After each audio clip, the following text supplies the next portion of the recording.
കേശസംരക്ഷണ രംഗത്തെ പ്രമുഖ ബ്രാൻഡായ അഴകി ഹെയർ കെയർ ഓയിലിന്റെ ഗ്രാൻഡ് ലോഞ്ച് കോഴിക്കോട് നടന്നു.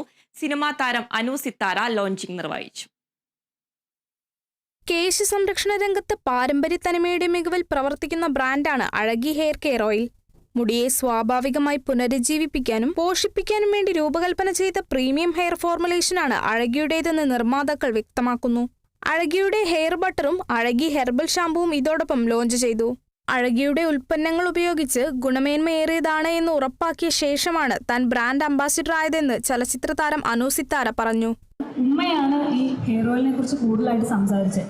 അപ്പം ഞാൻ ഏറ്റവും കൂടുതൽ ശ്രദ്ധിച്ചത് ഉമ്മാൻ്റെ കോൺഫിഡൻസ് ആയിരുന്നു. അത് എന്താണെന്ന് വെച്ചാൽ ഉമ്മ എന്നോട് പറഞ്ഞത്, അതിന് 2-3 മാസം ഞാൻ തരുന്ന ഈ ബോട്ടിലൊന്ന് യൂസ് ചെയ്ത് നോക്ക്, എന്നിട്ട് ഓക്കെ ആണെങ്കിൽ മാത്രം അനു ഞങ്ങളുടെ പരസ്യത്തിൽ അഭിനയിച്ചാൽ മതി എന്ന് പറഞ്ഞു. അപ്പോൾ അതൊരു വലിയ കോൺഫിഡൻസ് ആയിട്ട് തോന്നി, അതൊരു വലിയ ചാലഞ്ചായിട്ട് തോന്നി എനിക്ക്, പ്രത്യേകിച്ച് ഉമ്മയുടെ ഭാഗത്തുനിന്ന്. അങ്ങനെ പിന്നെ ഉമ്മ തന്ന ബോട്ടിൽ ഞാൻ ഒരു 2-3 മാസം യൂസ് ചെയ്തിട്ട് നല്ല റിസൾട്ട് ഉണ്ടെന്ന് കണ്ടതിന് ശേഷമാണ് ഞാൻ ഈ ആഡ് ചെയ്യാനുള്ളത് സമ്മതിച്ചത്.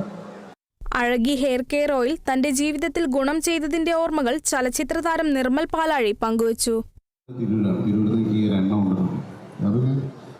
വിഷയമൊന്നുമില്ല, എന്നാലും വീട്ടിൽ വന്ന് എനിക്കല്ലേ അങ്ങനെ തേച്ച് തുടങ്ങി. ആ തേച്ച് തുടങ്ങിയ ശേഷം ആദ്യം സന്തോഷമുണ്ടായ കാര്യം, മുഖത്തെ തലയിൽ മുടി വന്നപ്പോൾ മറ്റുള്ള അസുഖമൊക്കെ മാറിയപ്പോഴത്തേക്കും പഴയ രൂപത്തിലേക്ക് തിരിച്ചു വന്നു. വലിയ സന്തോഷമുണ്ടായി. Azhaki hair care oil founder and managing director Ramla, director Rishad Parappurath, CEO Aiman Ismail, international trade director Irfan Majeed, BDM Ratheesh തുടങ്ങിയവരും പങ്കെടുത്തു. Kerala vision news, Kozhikode.